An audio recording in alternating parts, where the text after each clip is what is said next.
नमस्ते, प्रणाम, जय माता जी। मैं आप सबके लिए झूमर गीत लेकर आई हूँ। अगर पसंद आए तो लाइक कमेंट कीजिएगा। तो सुनिए, मैं सुना रही हूँ गीत।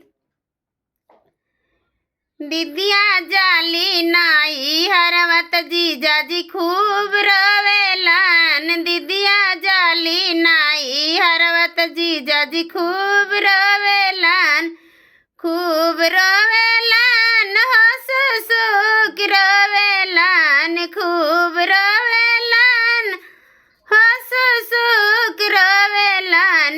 अब तो तसला पर पेहाना पाटक रोवेलन। अब तो तसला पर पेहाना पाटक रोवेलन। दीदिया जाली नाई हरवत जीजा जी खूब रोवेलन।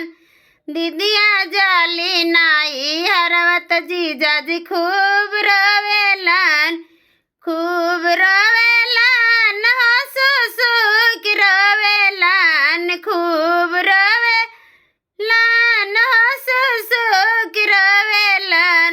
अब तो खाटिया पर ताकिया पकड़ रोवेलन। अब तो खाटिया पर ताकिया पकड़ रोवेलन। दीदिया जाली नाई हरवत जीजा जी खूब रोवेलन।